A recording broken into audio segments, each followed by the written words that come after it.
When the phone rings at a communications center, it could be anybody on the line with any kind of problem. Those who take the calls have to be instantly ready to decide what needs to be done. But on September 11th, 1990, a call came into the Mathews Volunteer Rescue Squad in Mathews, Virginia, that left dispatcher Eric Dieters with more questions asked than answered.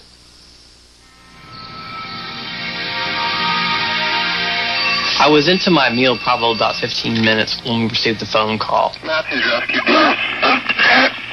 Yes. Eric! Who is it?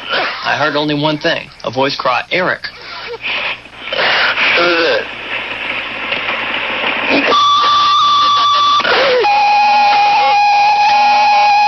I went ahead and told Pat Harrington to pick up the other line so we could hear together what was happening. Maybe the two of us collaborating could piece together the puzzle.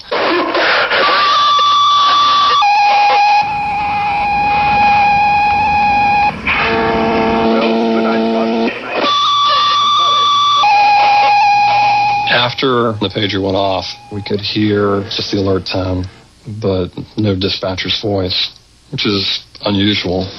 Perhaps it was set off by accident. Paramedic Bob Brown was at a restaurant with his fiancée. Within a few seconds, it went off again. She keeps saying it off, but she's not saying anything. I wasn't really sure what was happening, but thought maybe she's trying to get our attention because there's somebody in the office. Somebody's broken into the office. She's got a security problem, and she doesn't want to say anything. On the other side of the county, Sheriff Kenneth Jordan heard the alert tones on his scanner at home.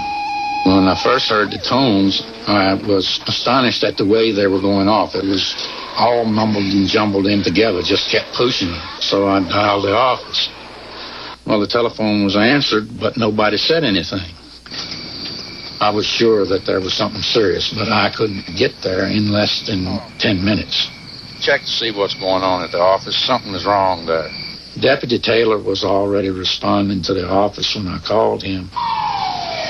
The tones kept going off, and the dispatcher wasn't saying anything. I knew something was happening to her, and I knew I had to get to her. I was feeling just devastated hanging on the end of that phone line. I knew someone was in trouble, but I had no idea who it was and where they were located. I went ahead and told my partner to get one of the ambulances out. And like a light bulb, it clicked in our head almost together. These tones, which only originate at the sheriff's office, and the call on the line were coming from one and the same place. In the course of just a few seconds, really, we realized what was happening. She's choking.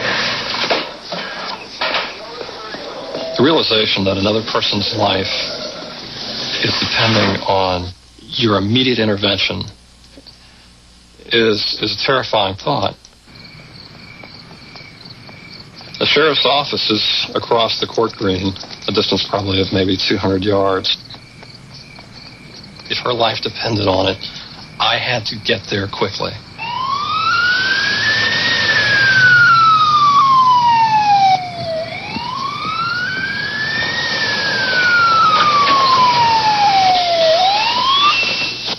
She was terrified and turning blue. Obviously, she had been without air now for a significant amount of time. I wasn't sure if she would actually be able to make it to the door to open it for me.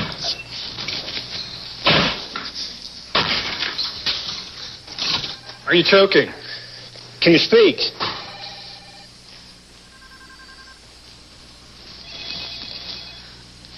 I do the Heimlich maneuver, and nothing happens. And I did it again and again, harder and harder.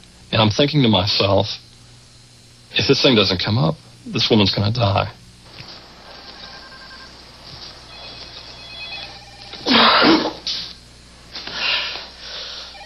The phones were ringing off the hook. I started answering every call that came in. Most of them were from areas concerned, to find out whether or not she was okay. Can you breathe? You'll be okay. I went from feeling terrified to feeling ecstatic. I'm Bob. Nice to meet you. I had joined the rescue squad recently, and he was in it, but I had never met him until that day. Dispatcher Mary Ewell had been alone on duty that night. I really thought I was going to die because I didn't think anybody was going to realize what was going on. When I did hit the tones, just in a matter of 2 minutes, everybody was just there. I couldn't even count how many was there to help. Sometimes living in a small county is nice. All right now? Yeah, she's all right now. Oh, okay. Setting off the tones was a very, very smart thing to do.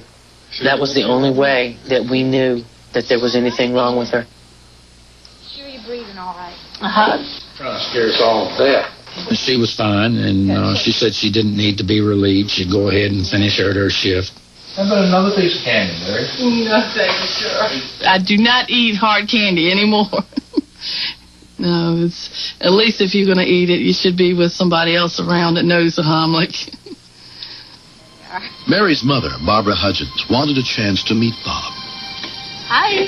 Hi, Mary. I have never met Bob Brown, but I do have a big hug and a kiss for him when I do meet him. This is my mother. Miss Hug. Good to meet you.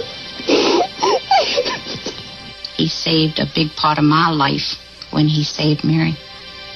I said I wasn't going to cry when I met you, but I can't help it. Thank you. You're very welcome. You're a lot. Mary's a wonderful person. I know. We thank you so much. I'm very grateful to be alive. I have 4 wonderful children, and Bob Brown is my lifesaver, and hopefully one day I'll be a grandmother thanks to him. How you feel being such a hero? Well, it's kind of embarrassing, really. I never feel that. Yeah, I think anytime you save someone's life is a very special thing. anyone can learn to do the Heimlich maneuver, and the chance to save another person's life is something that will stay with you for as long as you live. First thing you did was hugged, huh? Yeah. A lot of crying on your shoulder. Yeah, a lot of heavy breathing.